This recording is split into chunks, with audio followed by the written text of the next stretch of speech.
All right, folks. Just waiting for some people to come and visit with us.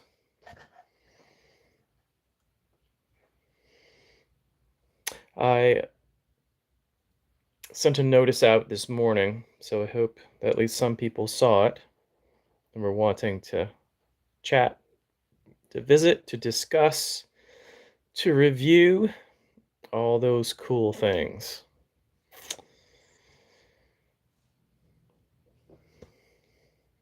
I hope that those who see this video, I hope that you all are having a great weekend. At least where I am, it's quite sunny.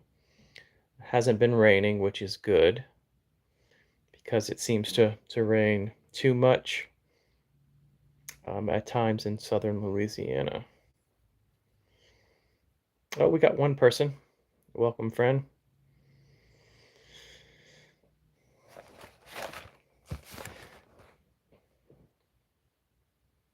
Oh, cool. Hey, Patsy. I'm glad you're having a good morning. And as always, in the background, you could probably hear Freya, my dog, making noise. So I left the door open, so excuse me as I close the door so she won't disturb us that much. She just wants her daddy's attention all the time. So I'll be right back.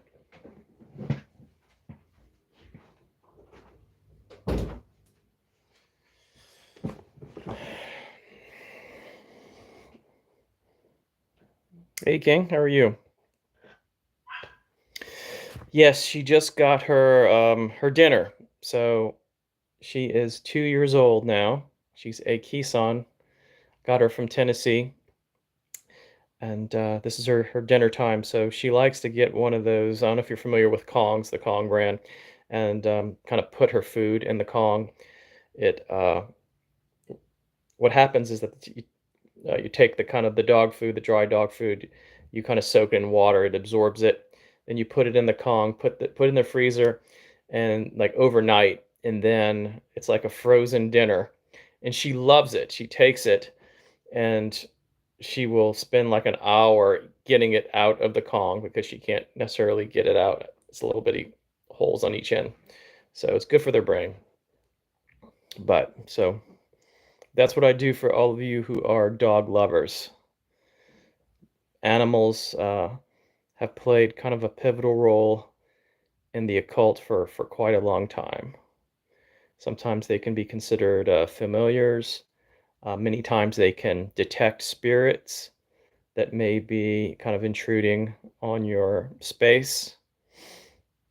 Cats and dogs. And Freya, when she was little, she used to sleep with me. And then there were times when all of a sudden I'd hear like a little bit of a yip, yip in my ear, wake up, and all of a sudden she's looking at the ceiling and doing all kind of stuff, darting her eyes around. So they can easily see into the other world. Okay, so let's get started.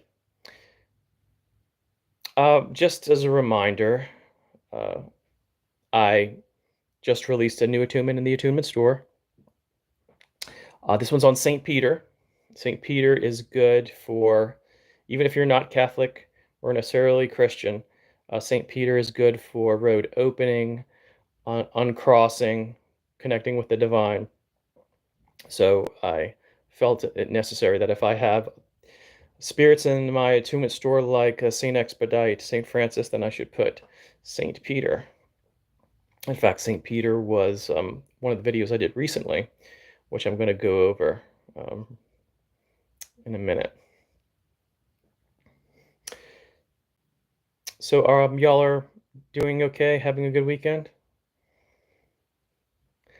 I hope so. I work kind of during the week, so I enjoy on my weekends off to kind of chill and take care of things, unwind a little bit. So kind of wanted to review a couple videos in case to reinforce the learning. And if you haven't seen it, then I'll give you kind of a sneak preview and you can watch it later. So I think the last video was on St. Peter, like I mentioned. Be in the garden later. Nice. Nice. Gardening is good. Connecting with the plants, living things, and getting a little exercise. That sounds wonderful.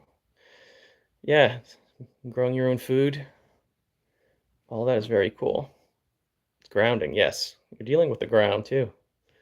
So I like grounding techniques like, going barefoot into your yard or into the land near you, letting all of that stress and tension, everything go down from your body into the earth. It's kind of a good physical grounding technique. So, kind of as I started to say, Saint Peter, he was one of the 12 apostles. He was considered the first pope and had the first church. Saint Peter, if I remember correctly, was martyred by the Romans, and he was actually crucified upside down because he said that he didn't feel worthy of being crucified the same way that Jesus was. So if you see upside down crosses, it doesn't necessarily mean anything satanic. That's what kind of Hollywood and various other media, I guess, outlets have proposed, but it's actually there's a Christian aspect to the upside down cross. He is pictured in art as having holding two keys. He was entrusted with being responsible for, I guess you consider the gatekeeper for the gates of heaven. So he has those two keys, one indicating that he is the leader of the apostles, and another one, the key I think represents that he was the first leader of the church. Now, if we kind of leave, a lot of the Christian stuff aside, and you want to work with St. Peter, a little bit of information that would be helpful. One is that his feast day is June 29th. So you can mark that on your calendar if you're one of St. Peter's followers or you want to get to know him. His colors are red and white in case you wanted to get some candles to kind of represent him. And magically, he is used for uncrossing. So trying to uncrossing is crossing, you know. Crossing would basically mean a string of like a little bit of bad luck. So uncrossing means that you kind of get rid of that for good fortune to come your way. So he is known for that and for overcoming obstacles. He is considered one of the gatekeeper entities, just like some of the other ones in traditions like Papa Legba and African Caribbean religions.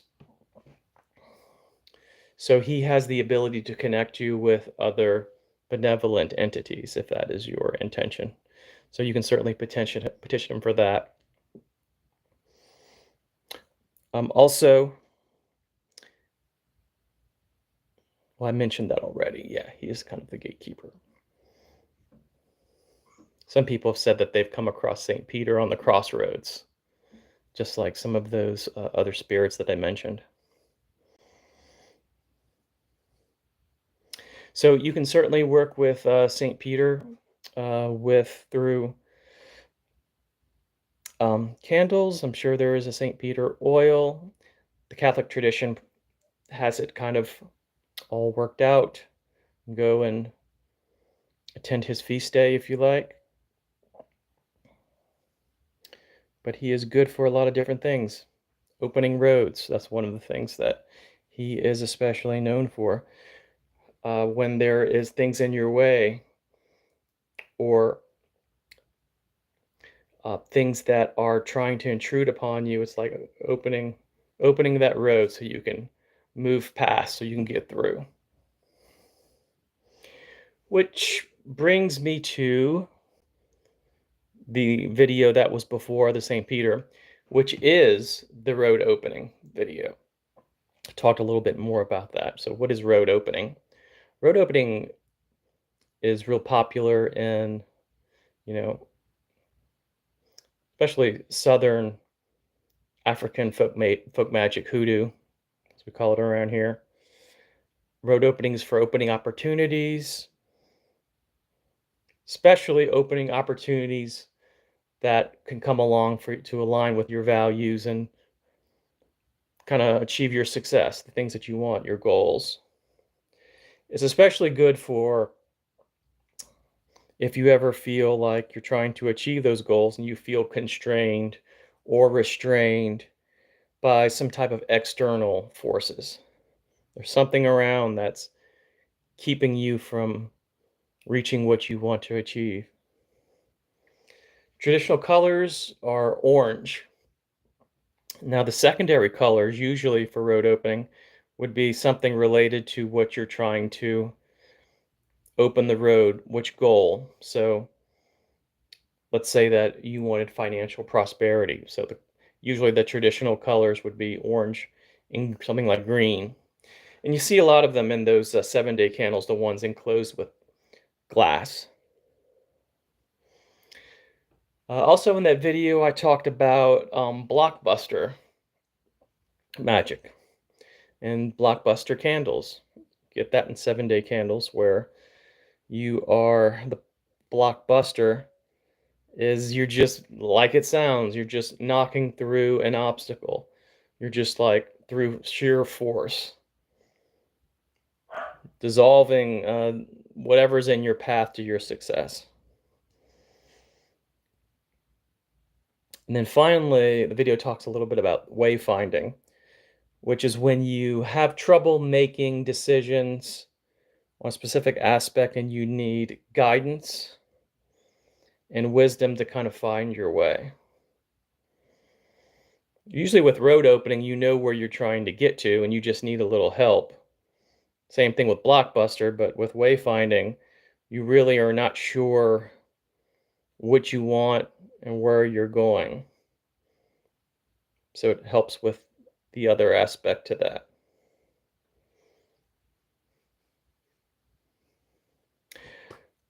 Finally, the third video, the one that was prior to that, was spirit communication without trying.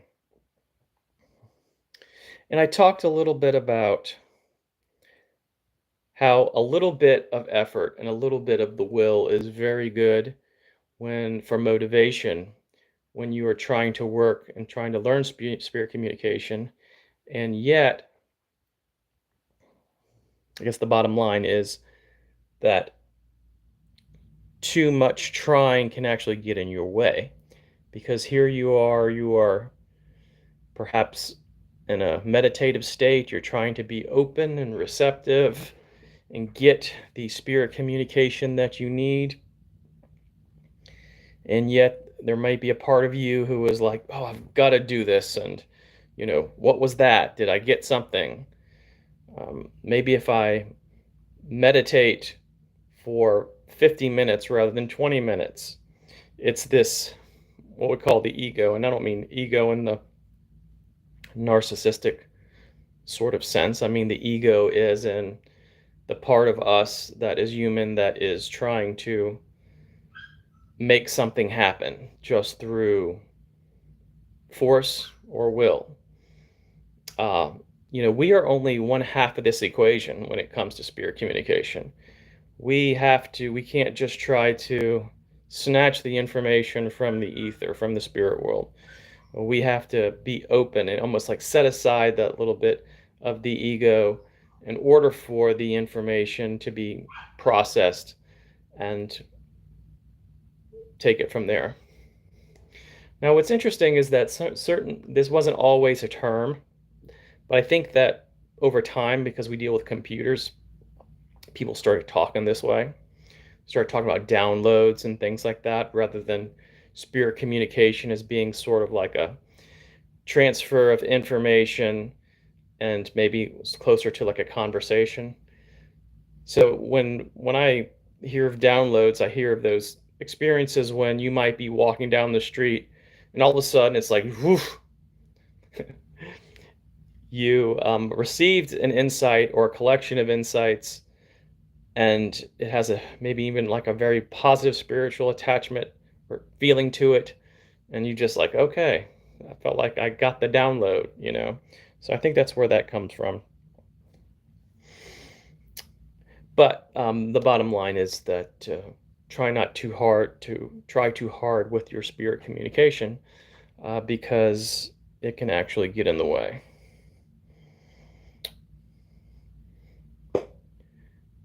All right. Do y'all have any questions or anything regarding that? Mark, do you know why he is a patron of wolves as well?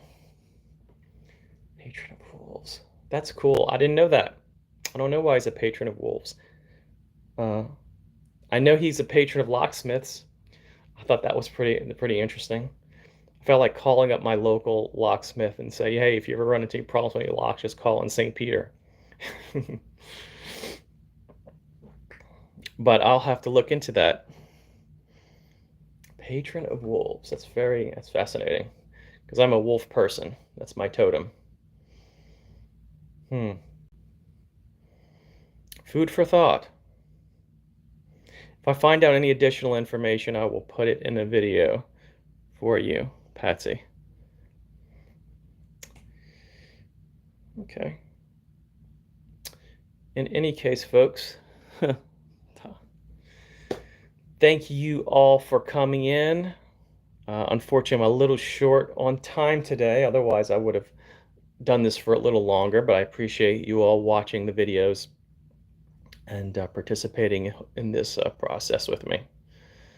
So I will see you all in a future video, and have a good weekend. Talk to you later. Bye-bye.